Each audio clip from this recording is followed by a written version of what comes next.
Bienvenue dans cette nouvelle édition du Non-Stop Info. Au sommaire, l'heure est au décompte des voix au Bénin. Les Béninois se sont rendus aux urnes ce dimanche pour renouveler 83 députés.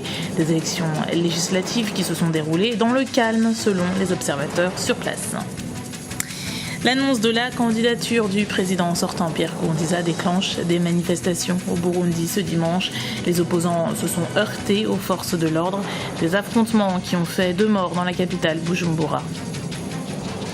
Mobilisation des journalistes pour la protection de l'environnement en Guinée lors des 72 heures du livre de Conakry, la capitale, qui se sont achevées ce samedi 25 avril. Les enjeux environnementaux ont fait l'objet de débats par les professionnels de l'information. Un scrutin calme, ce sont les mots qui reviennent pour décrire les élections législatives qui se sont déroulées ce dimanche au Bénin. Le président Yayi Boni a lancé un appel au peuple. Notre envoyé spécial Paul Dessingwe nous en dit plus. L'appel est solennel. Il a été lancé par le président de la République du Bénin, le docteur Yayi Boni. Après avoir déposé son bulletin dans l'urne pour les élections législatives ce dimanche à Cotonou, le chef de l'État béninois a exhorté ses compatriotes à voter dans le calme et à cultiver la paix afin de permettre au Bénin de poursuivre son développement économique. À vous tous, je vous suis redevable et je vous lance un appel patriotique pour servir la République, servir notre démocratie. Le peuple a besoin de vivre en paix. La question de la paix. La paix, la paix, la paix, la paix dans notre pays. Sans la paix, on n'ira jamais à la prospérité que j'appelle de tous mes voeux. La stabilité de nos institutions, complice de l'intérêt général, pour que le Bénin tout entier puisse absolument se faire connaître en tant que puissance créatrice de richesse. Cette élection législative au Bénin intervient au moment où certains partis politiques d'opposition soupçonnent le président Yayi Boni de vouloir briguer un 3e mandat en 2016. Le chef de l'État béninois a donc profité de ce rendez-vous électoral pour réaffirmer sa position sur cette question. Je vous dois la plus haute considération pour m'avoir fait confiance depuis 2006. Nous avons fait un bon chemin. Je vous dis encore, je suis encore président.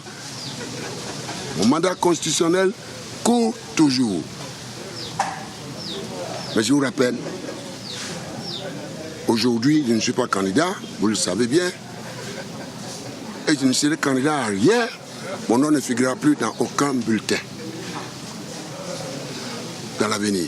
Près de 4,4 millions d'électeurs sont concernés par ce scrutin pour la prochaine législature au Bénin, la 7e. Ils devront choisir 83 députés pour un mandat renouvelable de 4 ans sur les 19 listes de partis politiques enregistrées par la Sénat. Et les opérations de dépouillement ont commencé dans la nuit de dimanche à lundi au Bénin. Certains bureaux de vote ont fermé aux alentours de 22 heures. Les résultats provisoires ont ensuite été acheminés à Cotonou, la capitale. Ils devraient être connus prochainement. Par ailleurs, les frontières maintenues fermées pendant le scrutin ont été rouvertes ce lundi. Le résultat de l'élection présidentielle du Soudan devrait être annoncé ce lundi. Le scrutin avait été organisé du 13 au 15 avril, puis prolongé un 4e jour à cause du faible taux de participation. 2 candidats s'étaient retirés le dernier jour du scrutin, dénonçant des irrégularités. Le président Omar El-Béchir brigue un nouveau mandat après avoir passé 25 années au pouvoir. Un scrutin multipartite qui n'était que le 2e du genre depuis 1989. Manifestation ce dimanche au Burundi. Les opposants au 3e mandat du président Pierre Nkurunziza étaient dans les rues malgré l'interdiction de manifester. Des rassemblements qui ont rapidement dégénéré en affrontements avec les forces de l'ordre et qui ont fait 2 victimes. Les précisions de Amira Benjavel à Jean-Pierre. Climat très tendu au Burundi. Des affrontements qui ont fait plusieurs victimes ont éclaté ce dimanche dans plusieurs quartiers de la capitale Bujumbura entre les forces de l'ordre et des manifestants opposés au 3e mandat du président Pierre Nkurunziza.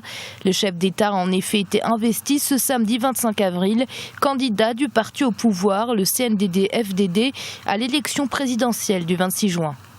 Ces manifestants disent que le parti au pouvoir veut violer la Constitution et les accords d'Arusha dûment négociés. Alors, à partir de 2026, ces organisations ont débuté ces manifestations.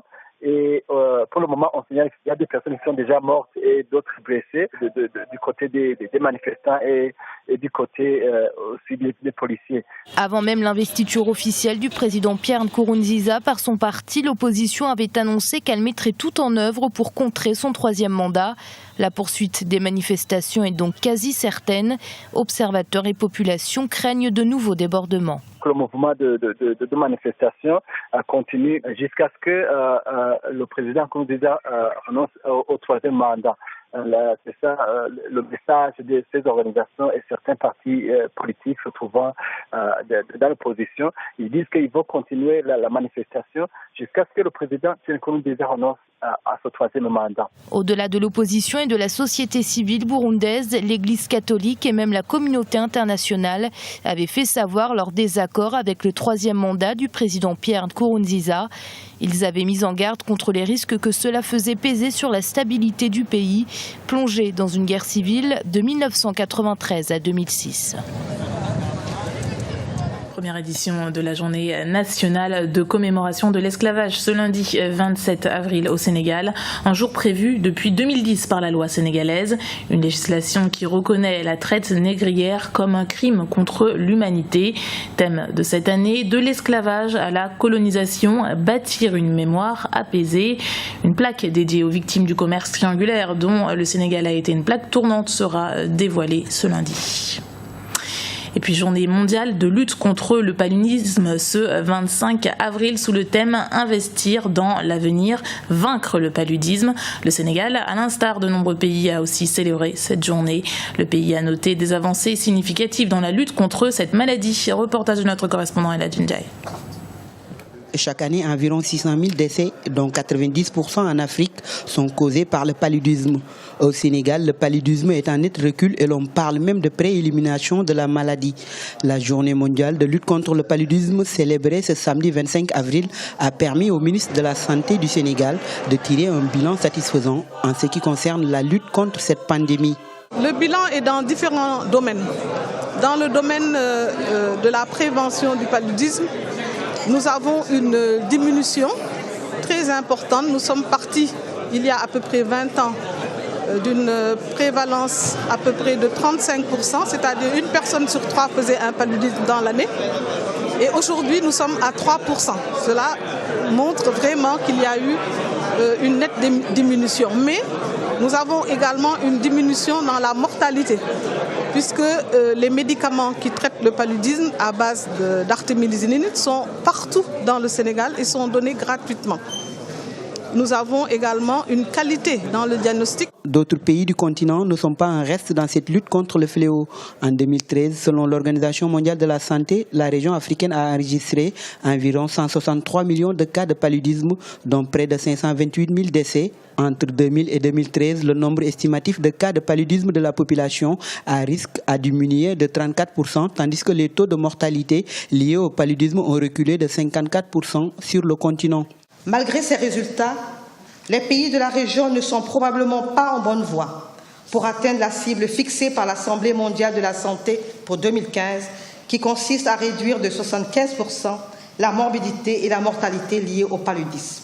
L'accès limité aux interventions de lutte anti-paludique disponibles et à leur sous-utilisation dans les pays constituent les principales causes de morbidité et de mortalité excessive dues au paludisme. Les pays africains comptent relever les défis pour atteindre l'objectif visé par tous, zéro palu.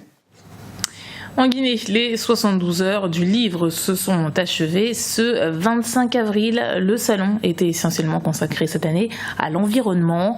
L'occasion pour les journalistes guinéens de plaider en faveur d'une large production des émissions d'information sur le changement climatique, par exemple. Reportage à Conakry de notre correspondant Mohamed Lamine Solano. Mobilisation des journalistes pour la protection de l'environnement. Lors des 72 heures du livre de Conakry, les enjeux environnementaux ont fait l'objet du débat par les professionnels de l'information. Une des critiques relevées est que l'Afrique, moins pollueur, subit le plus les conséquences liées à la dégradation de l'environnement. De nouvelles approches sont en étude pour attirer l'attention des décideurs publics sur la question. Les enjeux sont énormes parce qu'on a pensé pendant longtemps que les questions de droits de l'homme, c'était simplement les questions les plus importantes. La liberté de choisir, la liberté d'aller et venir, les libertés, on les appelle les libertés fondamentales. Mais le droit à la vie et le droit à un environnement, à un cadre sain, je pense que cela aussi fait partie des questions majeures de notre époque. En Guinée, de jeunes journalistes s'intéressent de plus en plus aux questions environnementales. Journalistes, Hassan et un groupe d'amis viennent de mettre en place l'Association des journalistes pour le développement durable. À l'occasion des 72 heures du livre, consacrées cette année à la thématique Livre, Sciences, Climat et Environnement, ils ont tenu à participer au salon pour intensifier les actions des médias guinéens dans la protection de l'environnement. Dans les grilles des programmes des organes, il y a moins d'émissions, il y a moins de reportages consacrés aux questions de développement durable, aux questions de protection de l'environnement et aux questions de changement climatique. Nous agissons maintenant en faisant des reportages, en faisant des émissions, en faisant de la formation, en faisant des plaidoyers, en faisant de la sensibilisation et en faisant ce qu'on appelle l'organisation événementielle. Les 72 heures du livre sont l'occasion pour ces journalistes d'élaborer une nouvelle approche qui énonce le rôle que doivent jouer les médias dans la protection de l'environnement. La déclaration de Conakry, comme il l'appelle, sera présentée à la conférence internationale sur le climat que Paris accueillera du 30 novembre au 11 décembre 2015. L'objectif étant d'attirer l'attention des décideurs publics sur l'intensification du dérèglement climatique dû à l'activité humaine. C'était le journal de la rédaction. Merci de l'avoir suivi. Retrouvez dans un instant une nouvelle édition du Non-Stop Info sur Africa 24.